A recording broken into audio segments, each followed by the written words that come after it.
حضور صلی اللہ علیہ وسلم کو قبر مبارک سے نکالنے کی سازش۔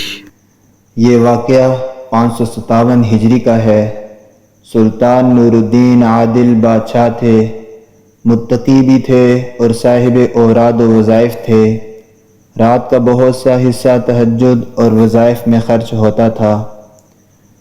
ایک رات تہجد پڑھ کر سوئے تو حضور اقدس صلی اللہ علیہ وسلم کی خواب میں زیارت ہوئی۔ حضور اقدس صلی اللہ علیہ وسلم نے دو نیلی آنکھوں والے آدمیوں کی طرف اشارہ فرما کر سلطان سے ارشاد فرمایا کہ ان دونوں سے میری حفاظت کرو۔ سلطان کی گھبراہٹ سے آنکھ کھلی، فوراً اٹھ کر وضو کیا اور نوافل پڑھ کر دوبارہ لیٹے تو اچانک آنکھ لگی اور پھر یہی خواب دوبارہ دیکھا۔ پھر جاگے اور وضو کر کے نوافل پڑھیں، پھر لیٹے اور اچانک پھر سے آنکھ لگ گئی اور تیسری مرتبہ پھر یہی خواب نظر آیا تو اٹھ کر کہنے لگے کہ اب نیند کی کوئی گنجائش نہیں۔ فوراً رات ہی کو اپنے وزیر کو، جو بڑا نیک آدمی تھا جس کا نام جمال الدین ہے، بلایا اور سارا قصہ سنایا۔ وزیر نے کہا کہ اب دیر کی کیا گنجائش ہے، فوراً مدینہ طیبہ چلیے اور اس خواب کا تذکرہ کسی سے نہ کیجیے۔ بادشاہ نے فوراً رات ہی کو تیاری کی اور وزیر کو اور 20 آدمیوں کو جو خدمتگار تھے ساتھ لیا اور تیز رو اونٹنیوں پر بہت سارا سامان اور مال و متاع لدوا کر مدینہ کو روانہ ہو گئے اور دن رات چل کر 16ویں دن مصر سے مدینہ طیبہ پہنچے۔ مدینہ طیبہ سے باہر غسل کیا اور نہایت ادب و احترام سے مسجد شریف میں حاضر ہوئے اور روضہ جنت میں 2 رکعت نفل پڑھیں اور نہایت متفکر بیٹھے سوچ رہے تھے کہ کیا کریں۔ وزیر نے اعلان کیا کہ بادشاہ زیارت کے لیے تشریف لائے ہیں اور اہل مدینہ پر بخشش اور اموال بھی تقسیم ہوں گے، اور بہت بڑی دعوت کا انتظام کیا جس میں سارے اہل مدینہ کو مدعو کیا۔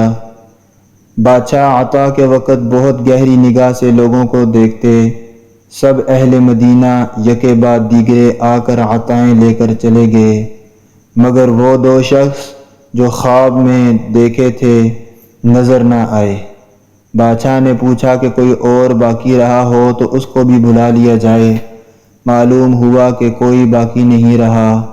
بہت زیادہ تحقیق اور بار بار پوچھنے پر لوگوں نے کہا کہ 2 نیک مرد متقی پرہیزگار مغرب کے رہنے والے بزرگ ہیں، وہ کسی کی کوئی چیز نہیں لیتے ہیں، خود بہت کچھ صدقات خیرات اہل مدینہ پر کرتے رہتے ہیں، سب سے یکسو رہتے ہیں اور زیادہ ملتے جلتے نہیں ہیں، گوشہ نشین آدمی ہیں۔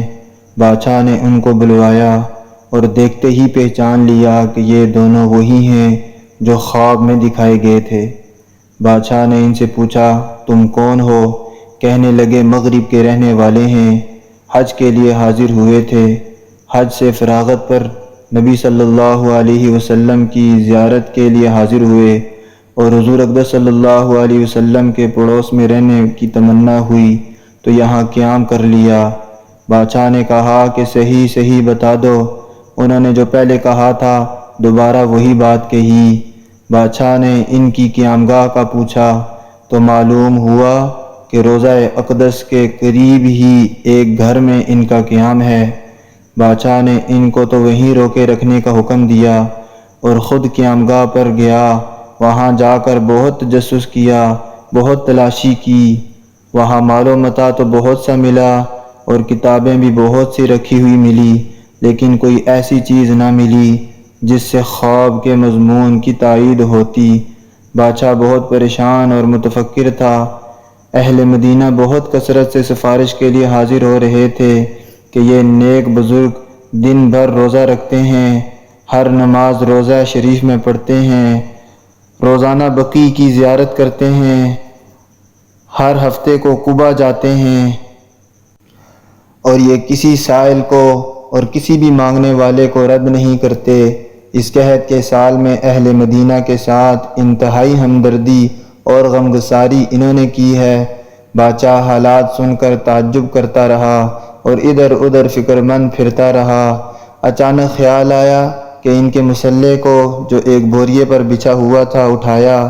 اس کے نیچے ایک پتھر کی چٹان تھی، اس کو اٹھایا تو اس کے نیچے سے ایک سرنگ نکلی جو بہت گہری کھودی گئی تھی اور بہت دور تک چلی گئی تھی، حتیٰ کہ حضور صلی اللہ علیہ وسلم کے قبر اطہر کے قریب تک پہنچ گئی تھی۔ یہ دیکھ کر سب دنگ رہ گئے۔ بادشاہ نے ان کو غصے میں کانپتے ہوئے پیٹنا شروع کر دیا۔ مارنے پیٹنے کے بعد بادشاہ نے کہا کہ دیکھو صحیح واقعہ بتا دو۔ کافی اصرار کے بعد وہ کہنے لگے کہ ہم دونوں نصرانی ہیں اور عیسائی بادشاہوں نے بہت سا مال ان کو دیا ہے اور بہت زیادہ مال اور دینے کا بھی وعدہ کیا ہے۔ وہ حاجیوں کی صورت بنا کر آئے ہیں تاکہ قبر اطہر سے حضور اقدس صلی اللہ علیہ وسلم کے جسد اطہر کو لے جائیں۔ وہ دونوں رات کو اس جگہ کو کھودا کرتے اور جو مٹی نکلتی اس کو چمڑے کے 2 مشکوں کے اندر بند کر کے راتوں رات جنت البقیع میں ڈال آیا کرتے تھے۔ بادشاہ اس بات پر کہ اللہ جل شانہ نے اور اس کے پاک رسول صلی اللہ علیہ وسلم نے اس خدمت کے لیے ان کو منتخب کیا، بہت روئے اور دونوں کو قتل کرایا، اور حضور صلی اللہ علیہ وسلم کے حجرہ شریف کے گرد اتنی گہری خندق کھدوائی کہ پانی تک پہنچ گئی اور اس میں سیسا پگھلا کر بھروا دیا کہ حضور صلی اللہ علیہ وسلم کے جسد اطہر تک کسی کی رسائی نہ ہو سکے۔